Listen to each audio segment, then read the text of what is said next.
Hi, my name is Jayreid. I'm a psychotherapist in San Francisco, California. Today I'd like to talk about a particular kind of narcissism called altruistic narcissism. And I think it's important to address this topic because a lot of times it can seem confusing to the person, in essence, getting abused by this type of a narcissist because this kind of a narcissist goes to tremendous lengths to appear and make the impression that they are incredibly caregiving and only concerned about the welfare of others.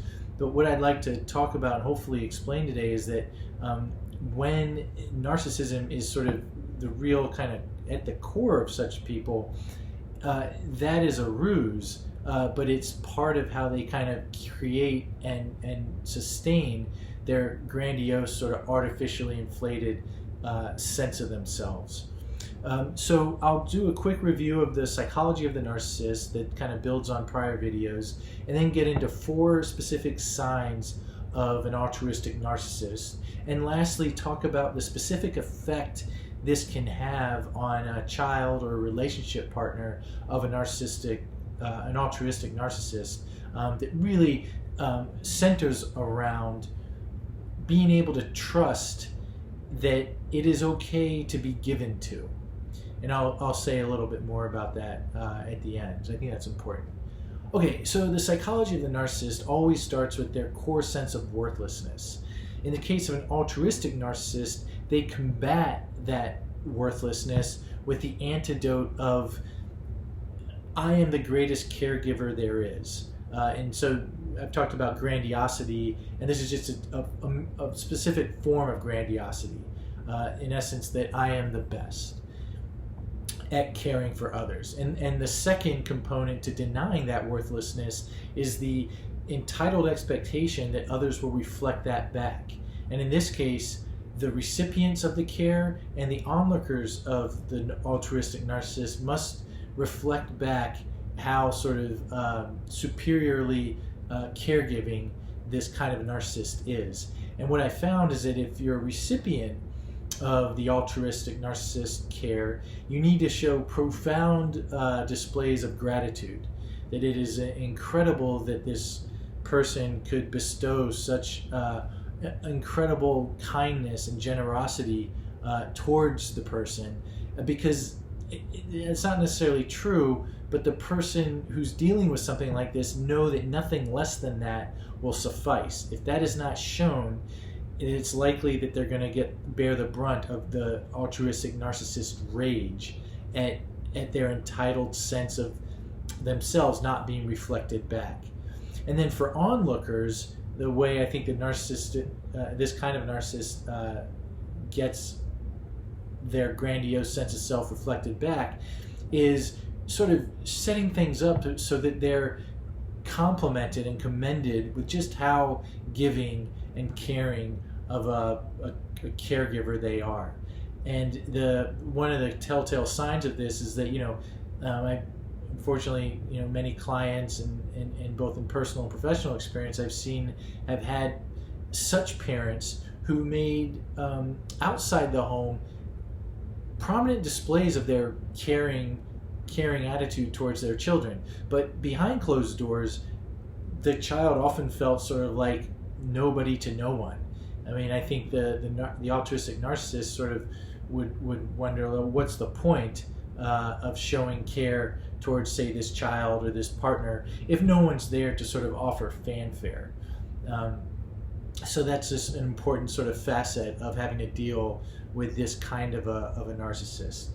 It's only sort of, the caring only happens when there's a show to give. Backstage, it's not there because due to this worthlessness and this effort at how to combat their sense of worthlessness, and as I've said, the narcissist is profoundly incapable of genuinely caring about the feelings of others, and this really gets laid bare in the case of altruistic narcissists, because that's precisely what they're claiming to be, is the most caring when in fact they're not. So A few of the markers that I think can be common if you're dealing with an altruistic narcissist is to experience them as having very low patience. For a child of such a parent, the child can often feel almost like an internal clock that's sort of going whenever the parent expects something from them.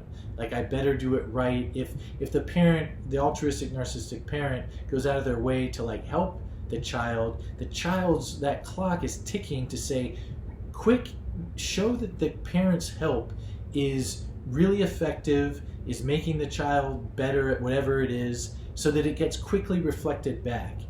If there's any sort of interruption or block in the child's ability to kind of reflect that back so quickly, the narcissist will likely get pretty impatient, angry, irritated, and likely blaming of the other for not picking something up as quickly as they should. The second feature is an expectation to be consistently or even constantly shown gratitude. One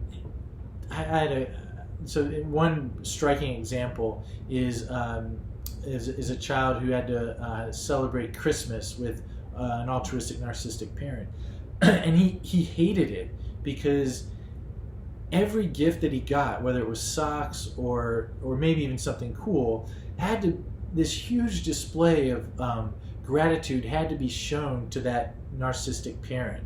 The kid had to get up, go over, hug the parent, say thank you, it's everything he ever wanted. And so, receipt of any gift became sort of a mandate to show, these profound displays of gratitude. And it was required. If you're dealing with someone like this, to not do that means that it's not going to go well. They're going to feel taken advantage of, exploited, and are going to seek punishment or to punish the child or the partner who supposedly made them feel this way. Even though the problem is really just how high and inflated their expectations of being shown gratitude towards are.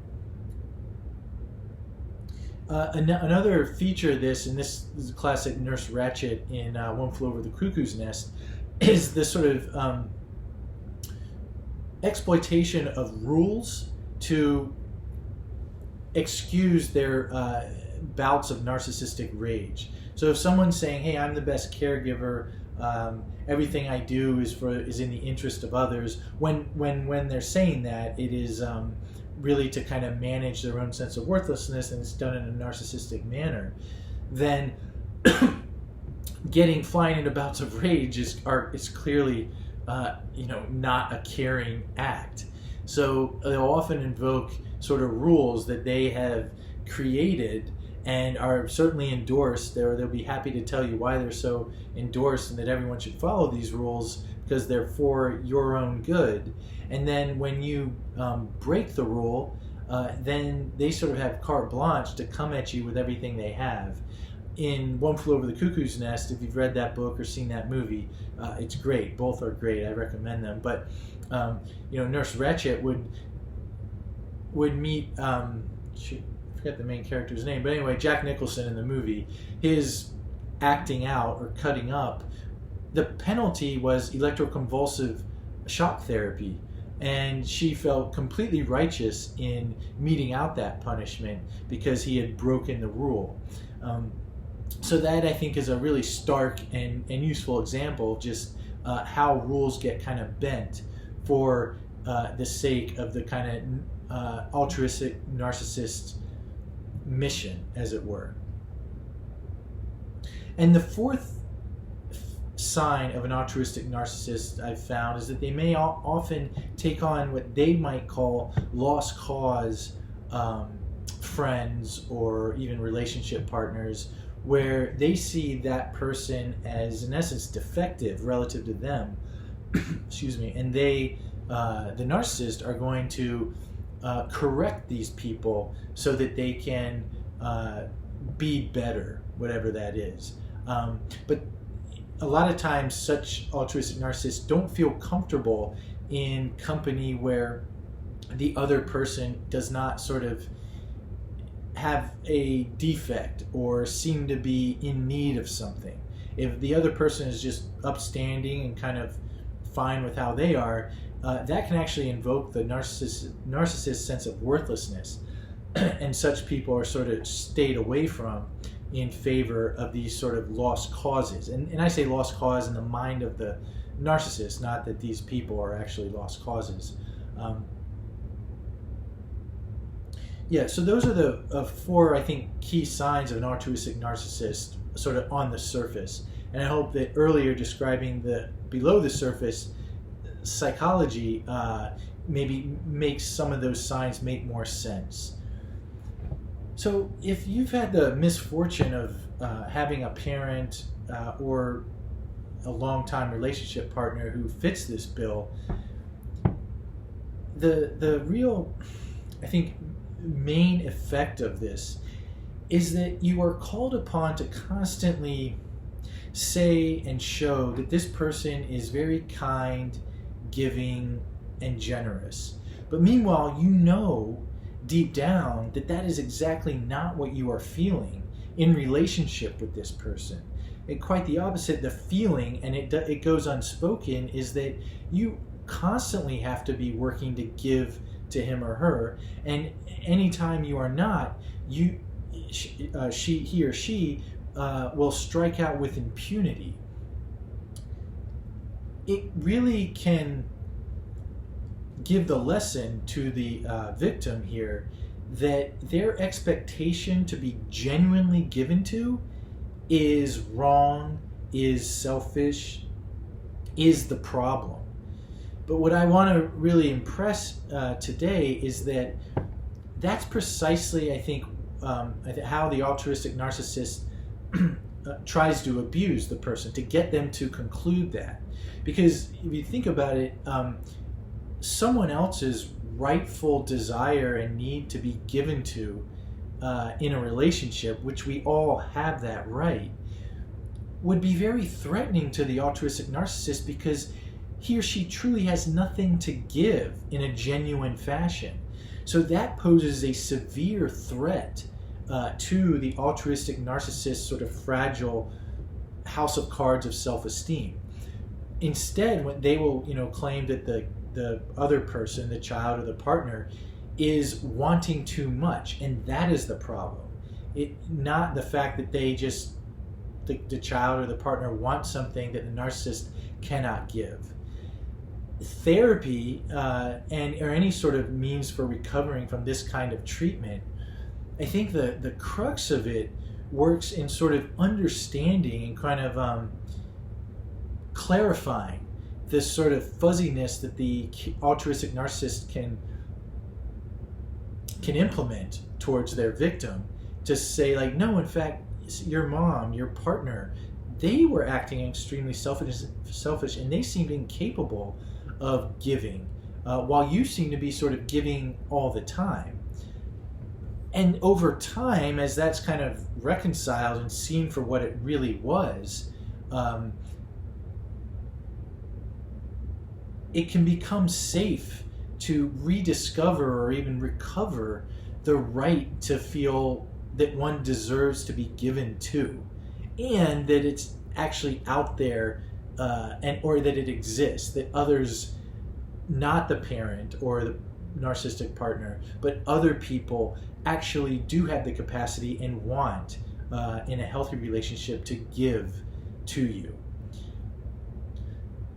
I hope this video was of some use to trying to clarify how the altruistic narcissist works and the effects they can have on the victims, and also to kind of point towards how to begin to recover from this and work to live in a world where the altruistic narcissist is seen as the aberration rather than the norm. And I think that's something that really does and can happen in therapy for this type of an issue. Thank you. I hope everyone's healthy and safe, and I look forward to posting more videos soon.